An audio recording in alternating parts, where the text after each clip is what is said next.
मैं Prem Kumar government college Krishnanagar से। आज का जो हमारा टॉपिक है पृथ्वी का अभ्यंतर, या यूँ कहें कि हम पृथ्वी की आंतरिक संरचना, इंटीरियर ऑफ द अर्थ।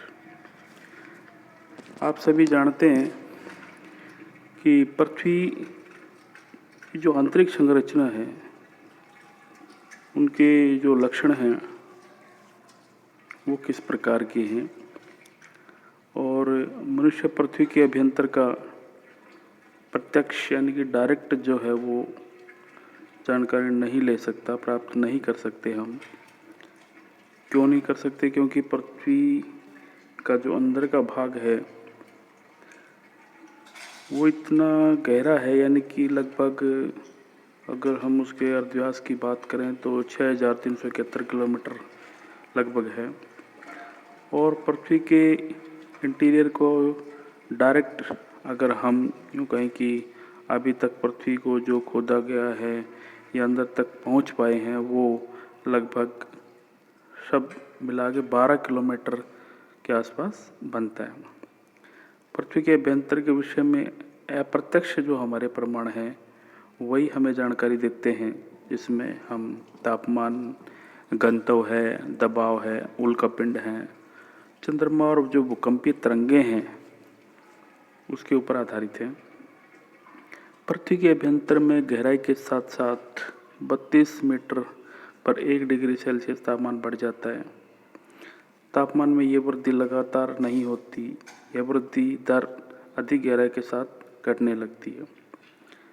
अगर इसी तरीके से वृद्धि होती रही तो 6371 किलोमीटर जब हम पृथ्वी के अंदर जाएं तो उसका तापमान बहुत ज़्यादा हो जाएगा, लेकिन एक्चुअल में इतना तापमान है नहीं। क्रोड के अगर हम तापमान की बात करें तो 2000 डिग्री सेल्सियस से लेकर 4000 डिग्री सेल्सियस के मध्य होने का अनुमान लगाया जाता है। पृथ्वी का औसत जो घनत्व है वो 5.5 ग्राम घन सेंटीमीटर है, लेकिन हम ऊपर से नीचे की तरफ अगर जाते हैं तो आपको पता होगा कि वो बढ़ता जाता है।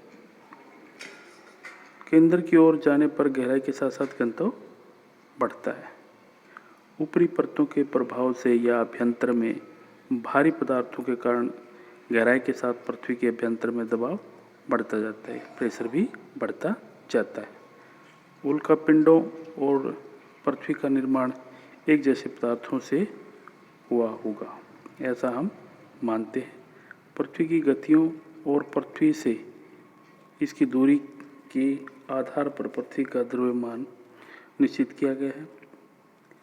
पृथ्वी के अभ्यंतर में हलचल होने पर भूकंप आते हैं, जिसमें 3 प्रकार की लहरें उठती हैं, P, S और L, यानी प्राथमिक, गौण और धरातलीय। प्राथमिक तरंगे ठोस, द्रव और गैसीय तीनों माध्यमों से गुजर सकती हैं। गौण तरंगे जो है ठोस से, और पी तरंगों का वेग S से अधिक होता है, और लगभग धरातलीय तरंगे केवल धरातल पर ही चलती हैं। भूकंप आने पर इन्हीं के द्वारा सबसे अधिक हानि होती है। यानी जो सबसे बाद में आती है जो तरंग एल, जिसको हम बोलते हैं धरातलीय तरंगे, वही सबसे ज़्यादा नुकसान पृथ्वी पर करती हैं। पृथ्वी की 3 परतें हैं, भूपरपट्टी, प्रवार और क्रोड। इन सब के बारे में ही हम आगे आपको बताएंगे। स्वेस महोदय ने इनकी जानकारी दी है। प्रवार में होने वाली हलचलें धरातल के लक्षणों को प्रभावित भी करती हैं। तो हम चलते हैं। ये जो भूगोलवेत्ता हैं, इन्होंने पृथ्वी के इंटीरियर को समझने में और समझाने में काफ़ी योगदान दिया है। गुटेनबर्ग, मोरोविसिस और मिचेल। देखिए, लगभग हम पृथ्वी के ऊपर से और पृथ्वी के अंदर तक जाएं तो हम लगभग 6370 किलोमीटर अंदर जाते हैं। पृथ्वी कितनी गहराई है। और पृथ्वी को अलग अलग जो भागों में बांटा है, तो सबसे पहले मैंने बताया था भूपरपट्टी है, प्रवार है यानी कि मेंटल उसको हम कहते हैं, और क्रोड है। मेंटल के बाद क्रोड है।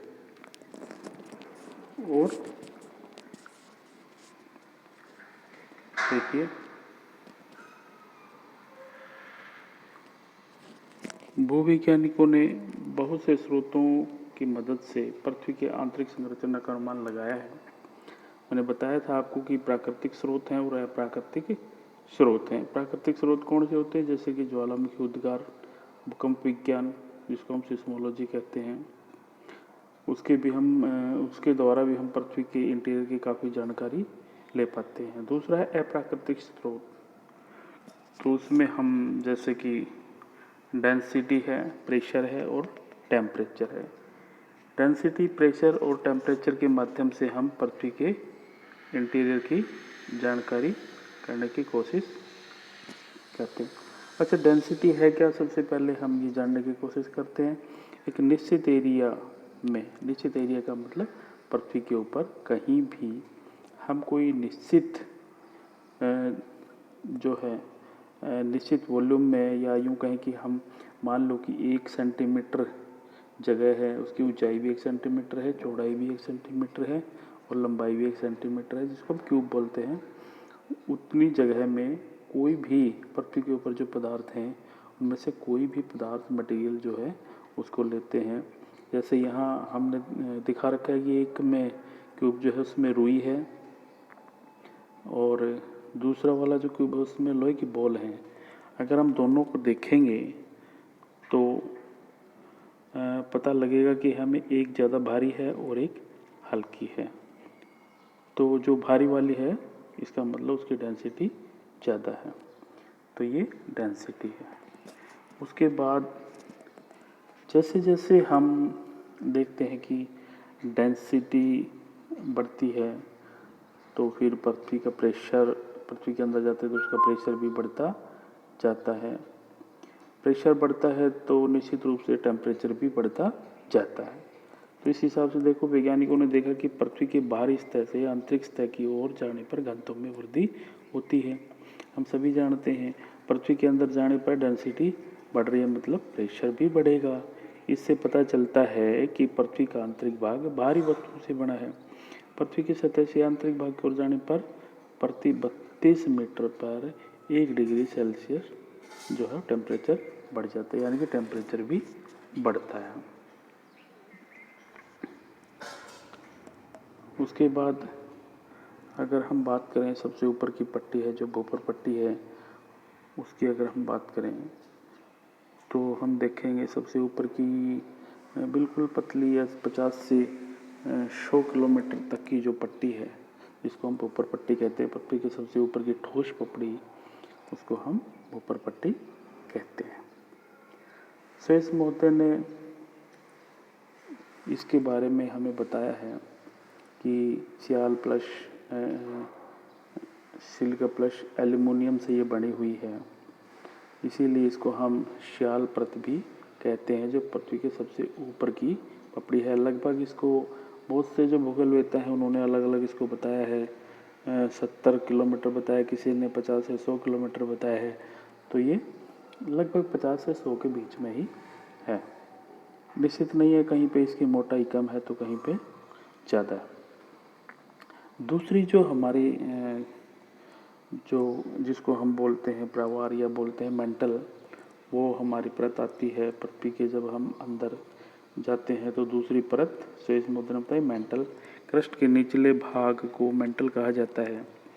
पृथ्वी के आयतन का लगभग 83% और द्रव्यमान की अगर हम बात करें तो 67% भाग यही परत घेरे हुए है। मेंटल का निर्माण सिलिका और मैग्नीशियम से हुआ है, इसलिए इस परत को सीमा कहा जाता है। इस परत को पैरोस्फीयर भी हम कहते हैं और इसका घनत्व लगभग 2.90 से लेकर 4.75 तक है। और इसको वाइट ऑफ द अर्थ भी कहा जाता है। ये जो परत है इसको वाइट ऑफ द अर्थ भी कहा जाता है। देखिए, एक तरफ ये मेंटल, इसकी लगभग जो गहराई है मैंने बताया था 50 से 100 तक ऊपर, उसको हम 70 मानते हैं स्वयं महोदय के अनुसार। तो 70 के बाद से लगभग 2900 किलोमीटर की गहराई तक मेंटल है। इसको हम ऊपरी मेंटल और निचला मेंटल, इसको 2 भागों में बांट देते हैं। तो लगभग इसकी गहराई कितनी है? 2900 किलोमीटर है। इसी भाग से ये देखिए मैंने बताया था आपको कि कुछ प्राकृतिक स्रोत भी हैं जो हमें पृथ्वी के इंटीरियर की जानकारी देते हैं। इसमें पास में देखिए, ऊपर पट्टी से जब लावा बाहर निकलाता है तो ये पिघला हुआ होता है बिल्कुल, जो कि ज्वालामुखी विस्फोट के द्वारा बाहर निकलता है। कुछ पृथ्वी के ऊपर की जो भूपर पट्टी, उसमें छेद होने पर जो नीचे का मेंटल वाला भाग है जिसमें मटेरियल पिघला हुआ होता है वो बाहर निकलता है। ये देखिए, इस तरह से ज्वालामुखी विस्फोट होते हैं और वो जो है वो लगातार सक्रिय रहते हैं, उनमें से लावा निकलता रहता है। और तीसरी जो हमारी जो परत आती है, मेंटल का निचला भाग, उसको हम क्रोड बोलते हैं, इंग्लिश में कोर बोलते हैं। इसका निर्माण मुख्य रूप से सिलिका और लोहे से हुआ है। स्विस महोदय ने इसीलिए इसका नाम निफे रखा है, यानी कि निकिल और फेरियम। पृथ्वी के अंदर जाने पर तापमान से ज़्यादा दाब अधिक हो जाता है, इसी वजह से पृथ्वी का क्रोड ठोस अवस्था में प्रतीत होता है। इस परत को बैरिस्फीयर भी कहा जाता है और इस परत का जो घनत्व है वो 11 से 13 तक है। तो इसका मतलब हुआ कि हम ऊपर से जैसे जैसे पृथ्वी के अंदर तक जाते हैं तो उसका घनत्व बढ़ता चला जाता है, उसका टेम्परेचर भी बढ़ता जाता है और प्रेशर भी बढ़ता चला जाता है। देखिए, आंतरिक क्रोड, ये आंतरिक क्रोड है। क्रोड के दो भाग किए गए हैं। तो आंतरिक क्रोड है जो बिल्कुल सफ़ेद दिखाई दे रहा है हमें, बहुत ज़्यादा इसमें टेम्परेचर है, लगभग 4000 डिग्री सेल्सियस से भी ज़्यादा टेम्परेचर होने का अनुमान लगाया गया है। ये ऑस्ट्रिया के भूवैज्ञानिक स्वेस ने ही पृथ्वी की आंतरिक संरचना को 3 परत यानी कि सियाल, सीमा और नेफे के माध्यम से समझाने का प्रयास किया है और ये बताने की कोशिश की है कि जो हमारा पृथ्वी का इंटीरियर है, अभ्यंतर है, वो किस प्रकार का है। उसमें हमने देखा कि उसको 3 भागों में बांटा है। ऊपर पट्टी, सबसे ऊपर का भाग, दूसरा जो वाला भाग है जिसको हम सीमा कहते हैं, सबसे ऊपर वाले को, ऊपर पट्टी को हम सियाल बोलते हैं, और सबसे नीचे का जो भाग है वो नेफे है, जिसकी गहराई सबसे ज़्यादा है। ये सभी भाग जो है स्वेस मोते ने बताया। अब इसके अलावा हमने बताया था आपको कि उल्कापिंडों से संबंधित जो प्रमाण हैं उनसे भी हम पृथ्वी के इंटीरियर की जानकारी कर पाते हैं। दबाव से संबंधित जो प्रमाण हैं उनसे भी, और घनत्व से संबंधित प्रमाण, ये हमने इसमें देख ही लिया। उसके बाद चंद्रमा से संबंधित कुछ प्रमाण हैं, उनसे भी हमें पता लगता है कि हमारी पृथ्वी का इंटीरियर किस प्रकार का है। और इसके अलावा जो भूकंपीय तरंगे हैं उनसे भी हमें पता लगता है। उसमें हमने आपको बताया था PS और L 3 प्रकार की तरंगे हैं। उन तरंगों के माध्यम से हम पृथ्वी के इंटीरियर की जानकारी कर पाते हैं, जैसे कि उनके स्वभाव के कारण हमें पता लगता है कि कौन सा भाग तरल है, कौन सा ठोस है और कौन सा गैसीय रूप में है। अभी तक हम पृथ्वी को डायरेक्ट नहीं देख पाए हैं और ये बहुत सारे अनुमान हैं, बहुत सारे अनुमान भूगोलवेताओं ने लगाए हैं, भूवैज्ञानिकों ने लगाए हैं। अनुमानों के आधार पर ही ये बताने की कोशिश की गई है कि हमारी जो पृथ्वी है उसके अंदर का भाग ठोस है, तरल है या गैसीय रूप में है। तो अभी पूर्ण रूप से तो हम नहीं कह सकते, लेकिन ये अनुमान जो है हमारे लगभग जो भूगोलवेताओं ने लगाए हैं, भूवैज्ञानिकों ने लगाए हैं, वो लगभग सही है। क्योंकि वैगनर महोदय का जो सिद्धांत है उसके अनुसार उन्होंने जो अलग अलग प्लेट्स बताई हैं, और आधुनिक जो सिद्धांत है उसमें जो प्लेट टेक्टोनिक सिद्धांत है उसके बारे में जब हम पढ़ते हैं तो हमें पता लगता है कि बाहर की जो पपड़ी है हमारी पृथ्वी के चारों ओर की जो ठोस परत है उसको ही हमने अलग अलग प्लेटों में बांटा है। और वो टूजो विल्सन महोदय ने उसके बारे में बताया था, प्लेटों के बारे में। और वैगनर महोदय ने जब उनका कॉन्टिनेंटल ड्रिफ्ट थ्योरी आया था तो हमें ये बहुत सी जानकारी मिली थी कि पृथ्वी का ऊपर का भाग और उसके अंदर का भाग अलग अलग है। तो सबसे ऊपर का भाग जो कि ठंडा होने पर ठोस हो गया था, जब हम पृथ्वी कैसे बनी थी, उसका जन्म कैसे हुआ था, अगर उसके बारे में पढ़ते हैं तो हम बता पाते हैं कि पृथ्वी पहले किस तरह की थी और आज जो वर्तमान स्वरूप हमारे पास है वो किस तरह का है। तो इस तरह से हम पृथ्वी के केंद्र तक की जानकारी कर पाते हैं। स्वयं ने इसकी काफ़ी जानकारी दी है। गुटेनबर्ग उन्होंने भी काफ़ी जानकारी देने की कोशिश की है। तो बहुत सारे भूगोलवेत्ताओं ने पृथ्वी के अंदर की जानकारी दी है, जो कि हम शायद आप लोग समझ पाए होंगे। Thank you.